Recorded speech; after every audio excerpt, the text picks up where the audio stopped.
Hey vinyl community, it's Mazzy. Did you miss me? I was in San Francisco in the Bay Area for a week. Work, helping out a friend, some record buying. I'm gonna start off with Mose Allison and a song that you're gonna know a little bit. Oh, well, a young man ain't nothing in this world these days. If you like jazz, you need some Mose. I said a young man. And those of you who know The Who live at Leeds, you'll know this song. Ain't nothing in this A lot of people did this song. In fact, well, Eyesight to the Blind he does, and it's also in Tommy, but it was a Sonny Boy Williams song. When a young man was a strong man. Anyway, I'm going to turn this over and talk and show you some recent vinyl finds.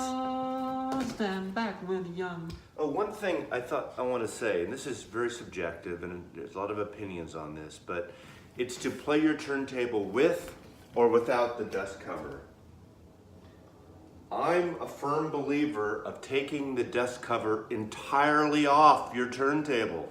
You don't get reverberation. You don't get, the recycled vibration from the motors and things. However, I know a lot of you have cats, dogs, kids, farm animals and things that kind of get near your turntable. So, I'm not going to be judgmental, but I think the true thing is take the dust cover off and stick it somewhere. I stick it under my credenza here.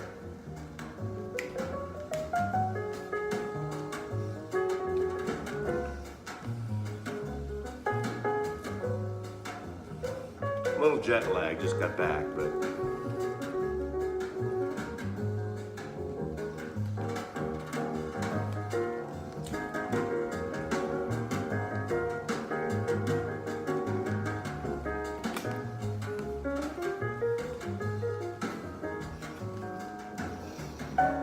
you don't pay to watch me dance, but hey. Everybody's talking about the seventh son. In the whole round world, there is only one, and I'm the one. God, perfect copy. Yes, I'm the one. Mose Allison. Anyway, you gotta get this. I'm the one the one they call the seventh son. Okay. So, recent finds. First of all, one of my buddies in San Francisco picked up a few more record store releases, Record Store Day, RSD releases for me. And by the way, Amoeba, which I went to a couple times when I was down there, still has a ton of Record Store Day stock. So if you're looking for something, you might want to check their site. And Mill Valley Music across the Golden Gate Bridge as well. And my buddies picked up three that I didn't find here in Seattle. One was the Sly Stone of Woodstock. Another was the Mono, Born Under the Bad Sign. I actually have a 71 or 72 original stereo of this, but I keep hearing some fantastic things. As you hear sirens in the background, are they coming closer?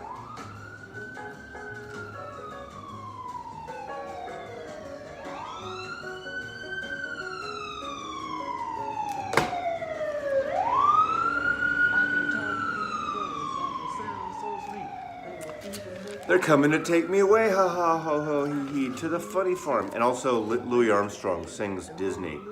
I wanted this and he got this for me. So, I got a pile here that I got in San Francisco at various places.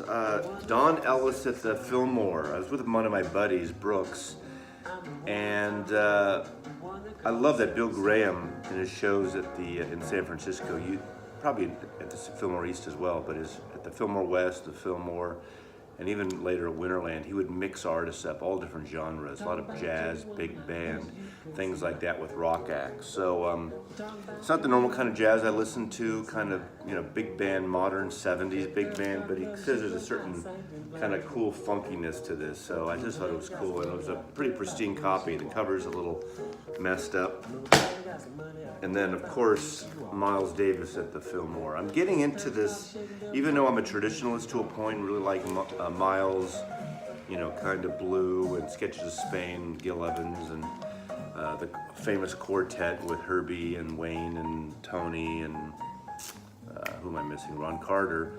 I'm kind of in a mood right now for that just crazy, funky wackiness. The only time I saw Miles, as I said in an earlier video, was out at Stanford Frost Amphitheater, where he opened for the New Riders of the Purple Sage, and he basically played one song that lasted 45 minutes to an hour or so. But this is Fillmore, at Fillmore, and this was 1971, I believe, came out. This is the album he put out after Bitches Brew.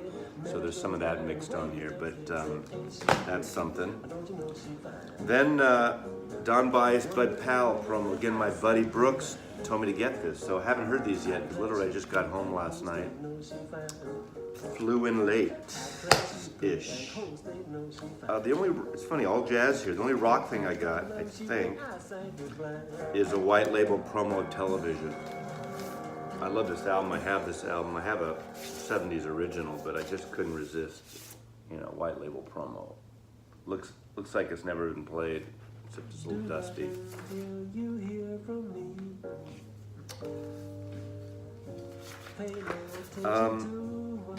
And then my buddy also gave me, buddy Coleman, Cha-Cha Coleman, gave me this Louis Jordan album, and I love Louis Jordan. I used to have that double MCA collection, which is pretty much worth getting. And now I don't even remember how it sounds. I have a bunch of his music on CD, but the things that, you all know Caledonia, you know, Choo Choo Chiboogie, kind of a Don't Let the Sun Catch You Crying, but one of my favorite songs, and is it on here? Beware Brother Beware. And I don't know which version is on here, but when the band kind of jumps in and sings with him, it's really cool. Louis Jordan, you need some Louis Jordan, kind of boogie woogie-ish, soulful. It's just a real fun records, Louis Jordan. And I thought this was really cool. This sounds brilliant.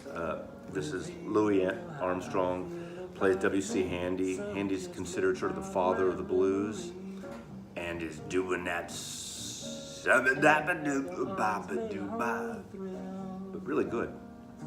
Sounds amazing. And for you label snappers there, label fans there, 6i.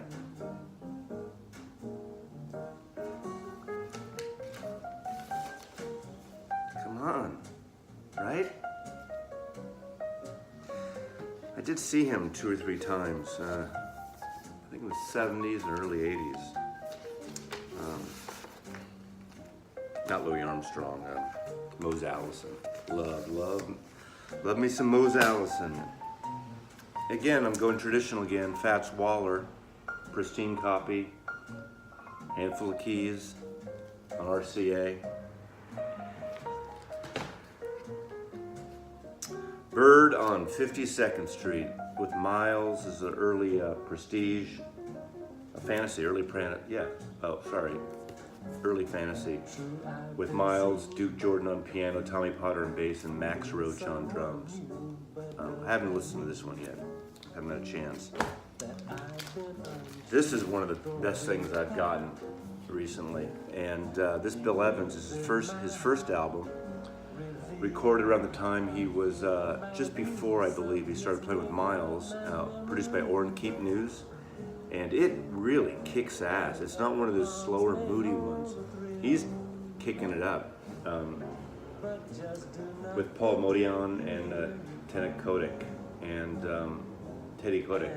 it's a beautiful album. This is not an original pressing, but it's, I don't know, I think it's a 70s pressing or something, but it sounds delicious, chocolatey.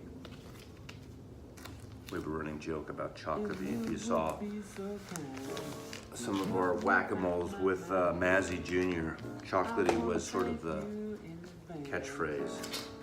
Erroll Garner in hi-fi, more traditional stuff, the standards, he's playing the standards. But again, a beautiful, beautiful cover, right? Moonglow, Sophisticated Lady, Humoresque, How High the Moon, The Man I Love. So really You know, the standards, a lot of you who follow the standards know. Louis Armstrong Hot 5, this is early 20s, 30s, I believe. I have a lot of this stuff on CD at the complete Hot 5 box set of Louis Armstrong. I just love Louis, you know. And there's a couple of you guys here and ladies that love the Louis, and you know, most people know him from the later singing schmaltzy Louis, which is great too, like Hello Dolly. But this stuff is great. Trad jazz, big band jazz, the groups, the Hot 5. Wonderful, wonderful, wonderful stuff. And one of my all-time favorite guitar players after Ry Cooder, probably should be higher than Ry Cooder, but Django with Stephen Grappelli. God, Django. Now, you know I've done, if you watch me for a while, there's a video I did about the Verve reissue series from 76, 77, and 78 that I highly recommend. And I still highly recommend, even some of you jazz freaks that are only, Man Cave guy, and I know you love the first pressings, you're always trading for the first pressing, which is great, and you should keep on doing that, obviously, and you know that. I mean, I don't need to tell you that. But these Verve series are great because there's a lot of music that aren't on those. These are more alternate versions, outtakes, with some of the regular versions as well. They came out in the 70s, so they're all analog, and most of them are pristine. You find them used, and you find them cheap used. Most of them, not all, are double albums, and they're all mastered by Robert Ludwig. So I tell you, this Stan Getz, this is a single, and incredible record, incredible record.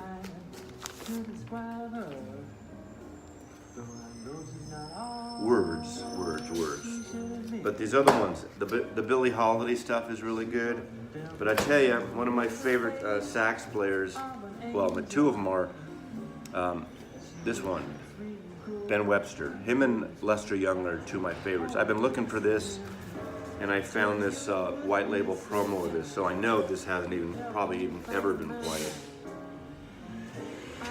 But again, these are 70s issues, and as the garbage man comes and loads up the recycling, big truck, big brakes. I don't know if you can hear that, if it's picking up over here. Oh, we lost signal there.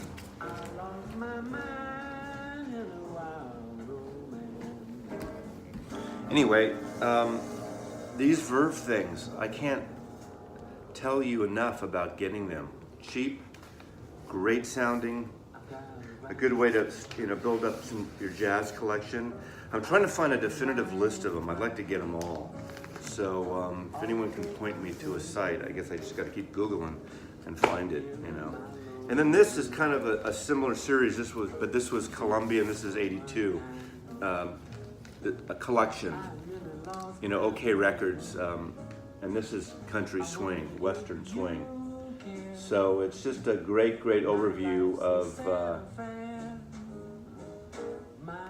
you know, Bob Wills and Texas Playboys, Bob Wills, Hank Penny, the High Neighbor Boys, Light Cruz I'm gonna say douchebags, the Light Crust Doughboys. I don't think they'd call them douchebags in 1938. Saddle Tramps, more Bob Wills, High Flyers, Sons of the West. But I love cowboy music. Not country really, but cowboy, like Sons of the Pioneers. But a great double album on Columbia. Just a wonderful record.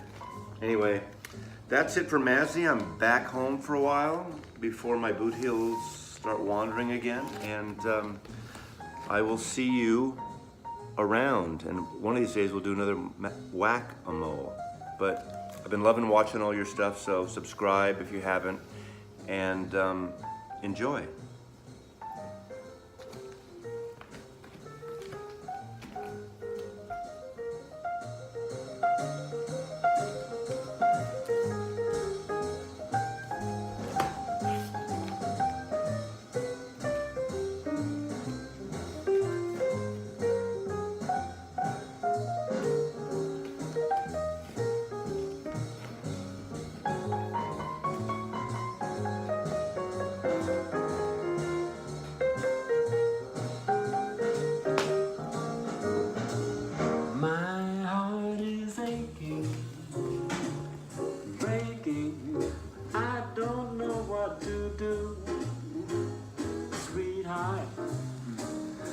all on account of you.